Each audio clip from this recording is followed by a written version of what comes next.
Hey y'all, it's Erin. Just popping in before the show to say that you can find all episodes of The Amendment on Amazon Music. And if you happen to be in Times Square this week, you can see our podcast on the Amazon Music billboard. No big deal. Huge thanks for their support of the podcast. Now, on to the show.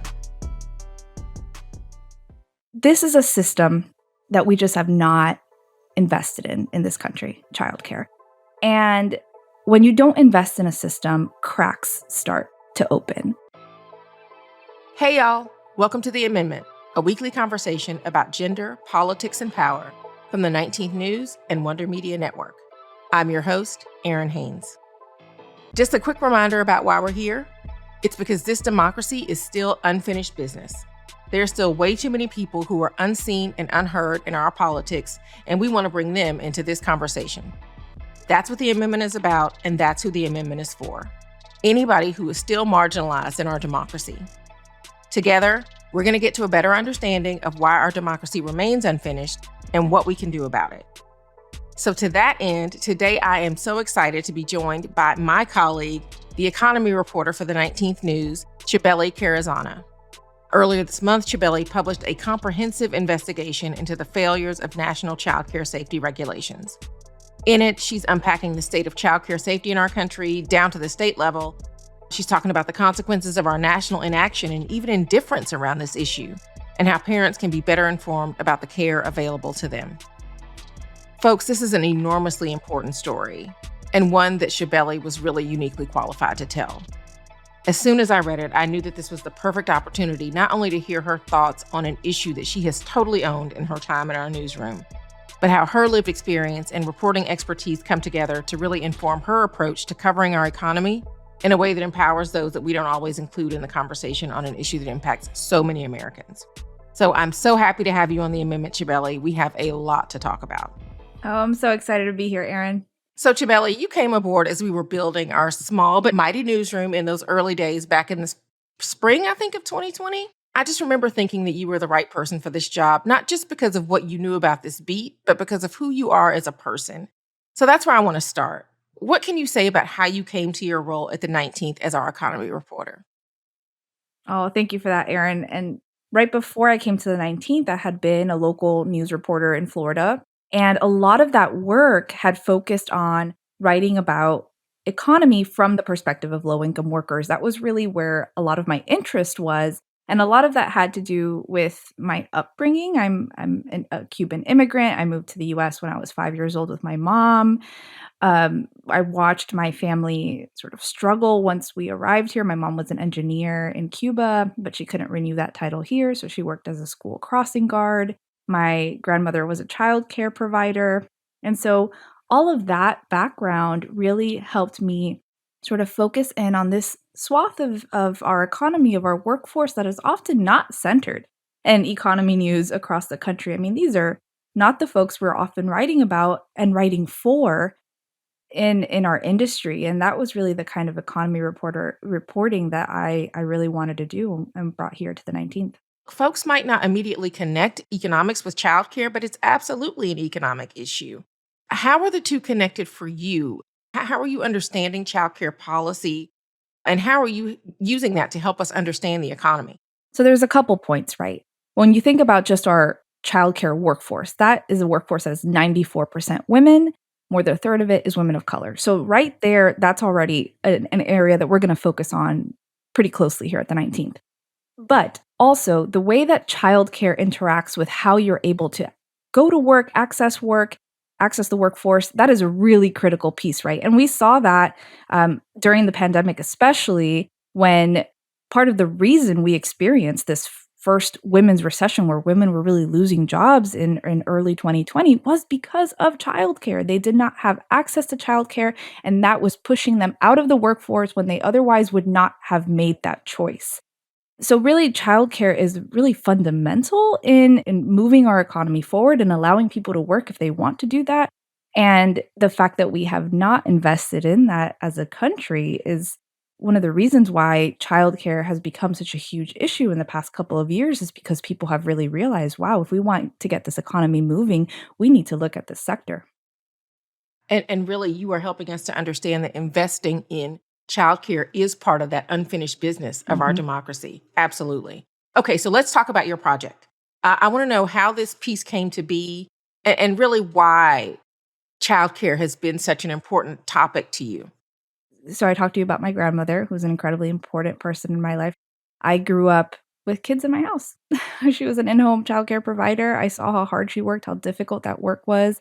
All of the other parents, largely Latinx parents, who were able to go to work and sort of achieve their American dream because my grandmother was, caring for their kids and giving them that opportunity. And so I grew up with that, and I have always thought that childcare providers are so important. The work they do is so important, it's so undervalued. And also in 2022, I became a mom, and I had to put my child in childcare and had to experience firsthand a lot of the things that we were already writing about how hard it was, about how few choices there are, about how scary it is to leave your kid in the trust of someone else. And so thinking about that, about 6 months after my son started childcare, I started to really think about safety and sort of obsess a little, which I tend to do, about safety and figuring out, well, okay, how are all of these childcare programs doing on safety? Are kids getting hurt? It was kind of the first question. It was just a curiosity I had that was sort of picking at my brain, and I wanted to know what the data was. I work with data a lot, and I was just curious. And so I started to try to find these reports on death and serious injury and abuse cases at child care centers in every state. And Aaron, I couldn't find them. I mean, they were so hard to find. I knew the data was supposed to be there, but I could not find them. Hmm. I had a really excellent source that was able to kind of pull some of that together for me. They had already been kind of digging into it a little bit. And so I was able to find the reports. And that's where I realized, oh shit, there's a story here. Yeah. Yeah. I mean, honestly, reading your piece, I was surprised to learn that childcare regulations haven't even been in place in this country for very long. Your story discusses how in 2014 there was legislation called the Child Care and Development Block Grant that passed. Talk to people about what this was supposed to do, who it was supposed to support, what states had to do in terms of complying with this law. Yeah, so just to pan out a second, the Child Care and Development Block Grant is basically our funding mechanism, our national funding mechanism for childcare. It sends money to the states. The states use that money to make the care lower cost for low income kids. And in 2014 was the first time that we ever put health and safety requirements into that law, which said, okay, states, if you are going to receive this money, you have to hit all of these benchmarks on safety.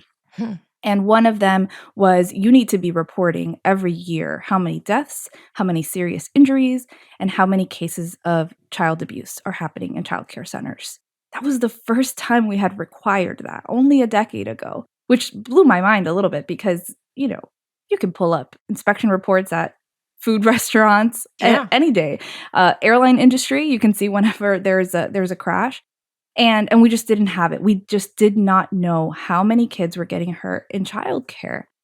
And so, that was the requirement the states were given up until 2018 to come into compliance. There was a couple other requirements too around, background checks and those inspection reports. They had to post inspection reports online. And so what we did was, okay, now it's been 10 years since 2024. Where are we Yeah. on those requirements? Yeah, yeah. So what did you find out in your reporting? What were some of the statistics that you were able to find and really what stood out to you? Yes. So we found 8 states are out of compliance completely with the law. Another 8 we found appear to be also missing quite a bit of data and are potentially out of compliance. And in the process of reporting this story, there was another 6 states who updated their data Oh, wow. because of the questions that we asked, and they sort of realized, "Oh, we're missing things." And so they updated it even before the story ran. And really what this all means is it has taken 10 years for states to cut close to even start reporting this data, and so many of them are still not doing it. And so what does that say about our priorities?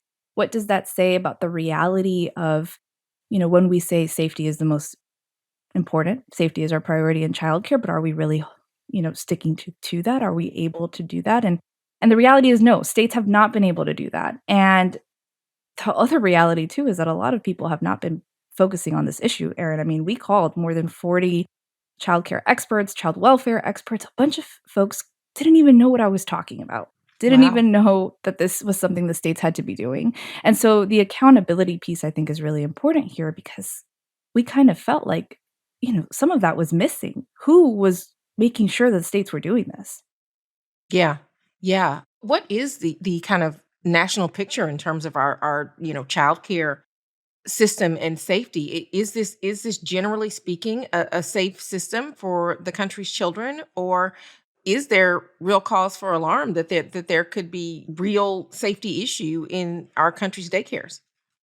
I'm glad you asked that question because I think that's a really important point to highlight here. And, parents that might be listening and are worried, oh my gosh, am I sending my child somewhere that's not safe? And I want to really highlight and point out yes, childcare by and large is very safe.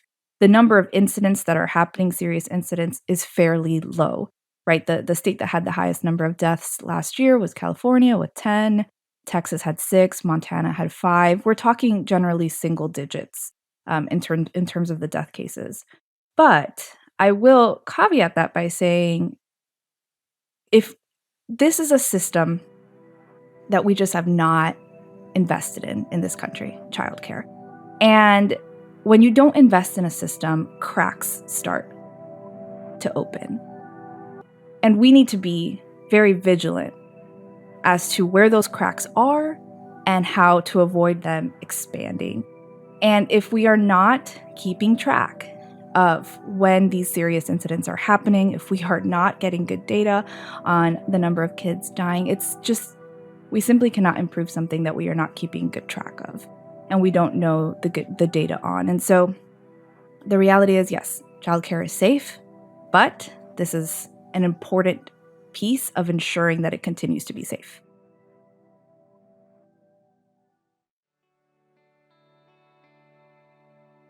The amendment is sponsored by BetterHelp. Many of us wish we had more hours in the day. If you had an extra hour every day, what would you do? For some of us, it might be reading. For others, it might be doing some form of physical activity. For others, something creative. Figuring out what matters most to us can be quite difficult, though. The best way to squeeze that special thing into your schedule is to be in tune with what's important to you and make it a priority. Knowing what is most important to you can sometimes be difficult to identify. Therapy is a tool that can help you find what matters most to you so that you can do more of it. I just graduated from college, and the transition to the real world is exciting, but also tough. Big life transitions can be stressful, and therapy can help. If you're someone who is thinking about starting therapy, give BetterHelp a try. Busy schedule? No problem. BetterHelp is entirely online and is designed to be convenient and flexible to your schedule. Just fill out a brief questionnaire to get matched with a licensed therapist and switch therapists anytime for no additional charge. Learn to make time for what makes you happy with BetterHelp. Visit betterhelp.com/amendment today to get 10% off your first month. That's BetterHelp, HELP.com/amendment. So, Chabeli, you talked about kind of cracks in the system, and I want to get into what it looks like when those cracks start to show and the system does fail. You have a story that really talks about Cynthia King and her 4-month-old son, Wiley Muir. Could you just tell our listeners a little bit more about their story? Yeah, it was really important for me as I was working on this to help folks understand what does this mean? What does this mean for a family who might have experienced something like this? And so through that process, I found Cynthia King, who's a mother in Hawaii, whose son died at a daycare 4 days into starting daycare in 2014, the same year that this law was passed. And at the time, Cynthia couldn't look up inspection reports. She couldn't see if this was something that was happening to other families in her state. She had no idea. The data wasn't there. And besides the fact that there was a lot of inconsistencies and sort of mystery around what actually happened to her son. And so in the years following his death, she, spent a lot of time trying to uncover what really happened to him and finding that, in her view, the investigation into his death had not been thorough enough. The provider who was involved was shut down for a time, but then got her license back, reopened, and eventually the state shut that daycare provider down because she was taking care of 4 times the legal limit. She was taking care of 14 kids. 8 of them were infants. That's illegal in the state of Hawaii and most states. And so when Cynthia learned that, and that this was about a year and a half after her son's death, that's when she really started on this sort of crusade to try, to uncover more of that story, but also to try to get legislation passed in the state of Hawaii that would prevent this happening to other families, that would create more safety guidelines. And one of the laws she wanted to pass was a law that would require the state to track incidents and to post inspection reports. And at the time, she was told, well, we don't need to pass this in the state of Hawaii. The federal government just passed a law like this, and we're gonna get this done. As many of you know, one of my top priorities is making sure that we've got affordable, high-quality child care and early childhood education for our young people across the country. Today, I am pleased to sign a bill into law that is going to bring us closer to that goal. That's the reauthorization of the Child Care and Development Block Grant Program. So imagine her surprise when I call her at the end of 2023 and I tell her Hawaii is still not doing this. And in fact, Hawaii is the only state that is out of compliance on reporting, it's out of compliance on inspection reports, and it's out of compliance on background checks. At this point, Cynthia has sort of moved on from her advocacy work. She's had 2 other children. What she told me was that she was just completely devastated and shocked to learn that her state just still had not done the thing they said 10 years ago they were going to do. Yeah, didn't do right by folks like her and didn't do right by children like Wiley. Such an important part of this conversation about really what are the consequences in the instances when this does happen. And I love that your reporting doesn't just stop at this story, at these findings. Somebody reading this or somebody listening to us right now who might be alarmed or overwhelmed, to your point, by what you have found, can also be empowered by the tools that you're providing to help them navigate this system. I just want to mention on our website at 19thnews.org, people can find this dashboard that you've created to see how compliant each state is and to get a guide for parents to really better assess childcare options. Talk to me about why you felt obligated to provide kind of these additional resources as part of your reporting. Yeah, I think we get the feedback a lot just generally as an industry that journalism is really doom and gloom, right? Where we write about a lot of sad, dark stuff, and this is certainly that. And I just don't want people to have that as the takeaway, right? I want them to feel empowered. I want them to be able to look at the things that I was looking at and decide for themselves. And know the questions to ask and know how to find these inspection reports and see their states, these really hard to find reports. I just linked it for all of them. Look up your state, see how they're doing, keep track of it. I think it's just really, really important to give that power back in a system that sometimes can make people feel powerless. Yeah. And even, the explainer that you have too for folks who may be new parents or folks who may be new to the daycare system, helping them to even understand what to ask, what questions they may not have even thought about. How did you kind of come up with that list and just give us a few examples of things that folks might need to think of that may not have occurred to them or may not be front of mind? Yeah, that was really the guide that I wanted to have when I started looking at daycare. I mean, I think, so I covered childcare, right? I covered it before my son was born. And I still did not know a lot of these things about just sort of basic questions that you should ask, how to find it, the inspection reports I certainly didn't know about. But for example, things like a wait list. When do I get on a waiting list? How early do I have to do it?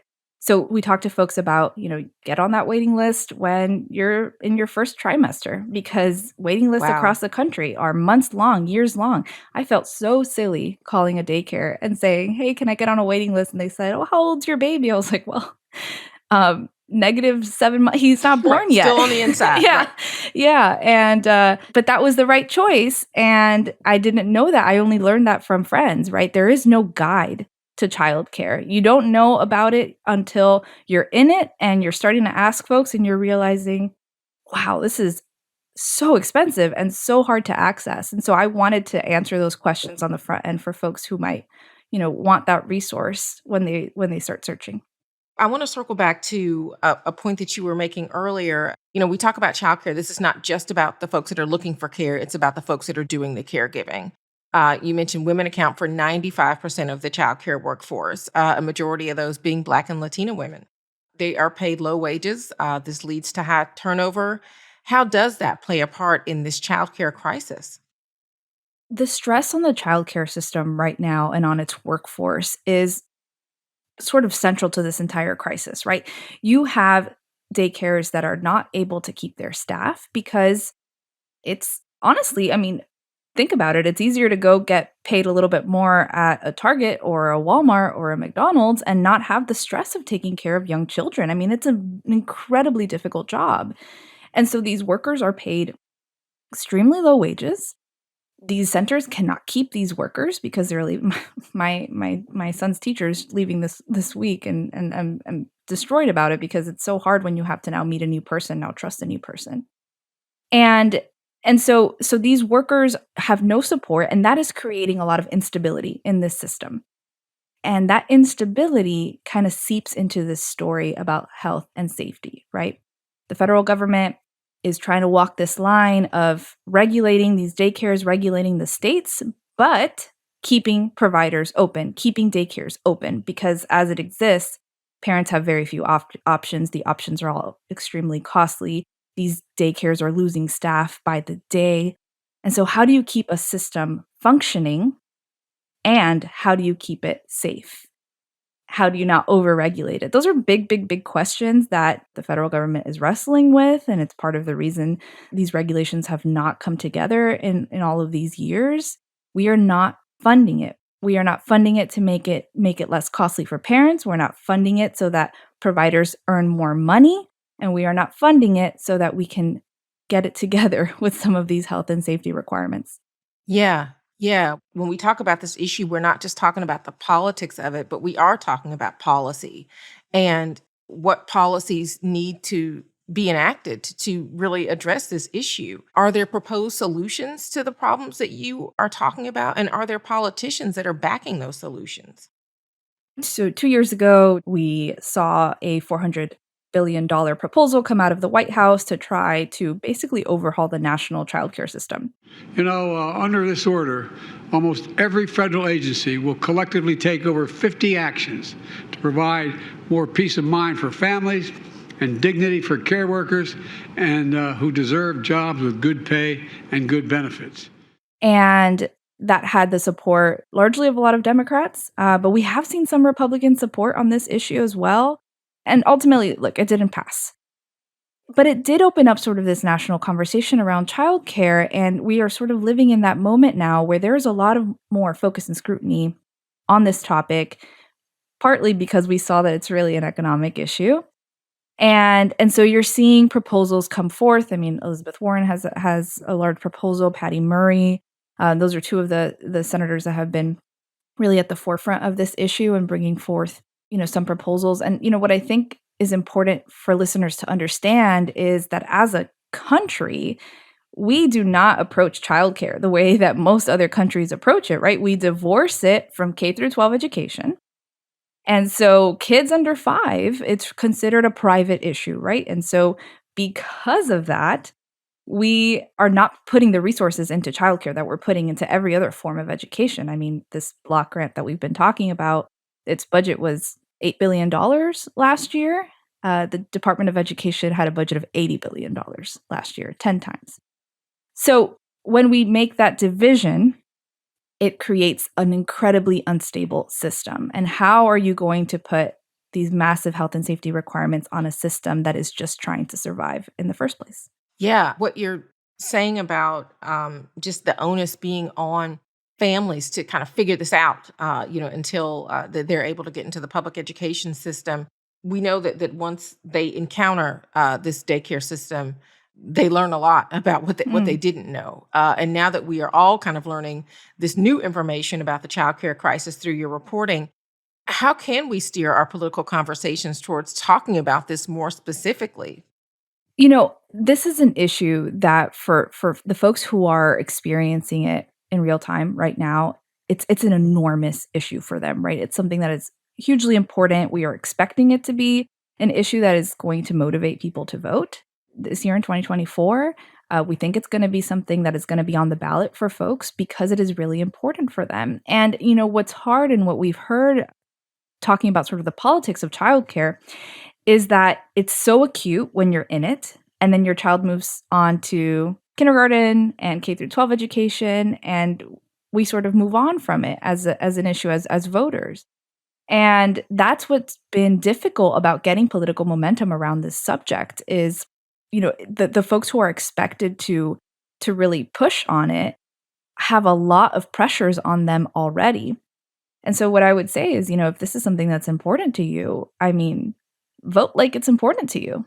And I think it's something that it's really, really critical to talk to your elected officials about why this is something that is affecting you as a parent, it's affecting how your ability to work and really helping people understand the way that these things are intertwined. Yeah, absolutely. And might I add to your point about even the work that Cynthia was doing at the state level, after Wiley's death, thinking not only about the top of the ticket but the state local level as well. Well, Chabeli, you have really helped us understand how childcare is political, how it is gendered, how it is an economic issue, it's a quality of life issue. It is literally a marker of a healthy democracy and the extent to which our citizens can fully participate. So thank you so much for your insights. Thank you for your work. And we will definitely be staying tuned to see how childcare is on the ballot and how you will continue to help empower folks who are navigating this incredibly complicated system that is so essential to who we are as an economy and who we are as a society. So thank you so much. Thanks, Erin. Chabeli, if people want to find out how they can read more about this series that we've been discussing, how they can continue to follow your work on this important issue, how can they do that? Keep up with us at 19thnews.org. I think we'll have a couple follow-ups on this project that are upcoming. We've got a lot of childcare stories coming for you this year. You can find me on, what are you calling? We're calling it X now? X, formerly Twitter. Sure. Whatever. X. Fun stuff on Instagram as well, at Chabeli Carrazana on Instagram. You'll get baby pictures from time to time on there too, because my kid's just so cute. The Jack content is premium, people. It's premium. I will also say that is premium content. And what's your X handle again, just for people who need that? It's at Chabeli C _. Chabeli C was taken. So rude. So rude.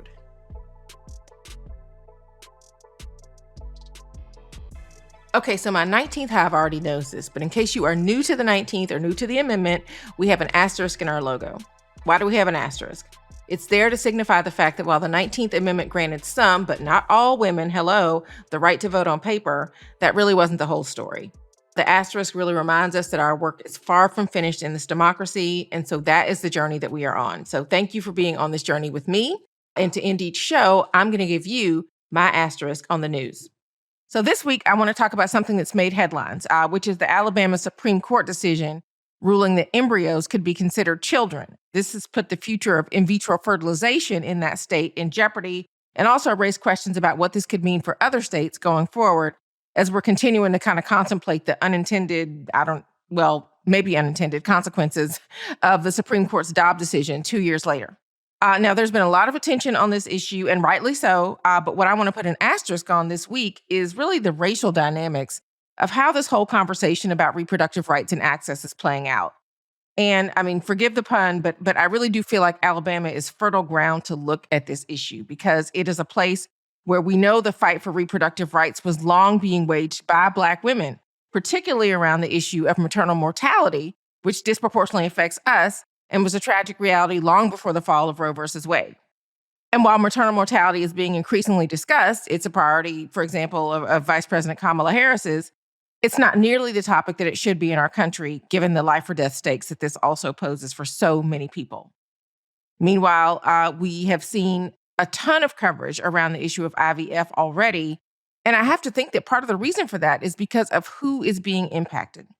And I'm talking about namely white people. White people are 78% of the folks that are using IVF to try to have a family, and that's compared to only 3% of Black people. To me, it seems like reproductive rights and access has come much more into focus, not just because of the landmark Supreme Court decision, but literally because white people now have skin in the game. So I think it's worth considering in this moment, and as we continue to watch the fallout from Dobbs, who we are making the face for reproductive access and why. So that's my asterisk for this week, and that is this week's episode of The Amendment, which is also a newsletter, by the way, that I write. You can subscribe to it for free by going to 19thnews.org. That's also where you can find all of our great journalism around gender, politics, and policy. For the 19th and Wonder Media Network, I'm Erin Haynes. Talk to you again next week. The Amendment is a co-production of the 19th News and Wonder Media Network. It is executive produced by Jenny Kaplan, Terry Rupar, and Faith Smith.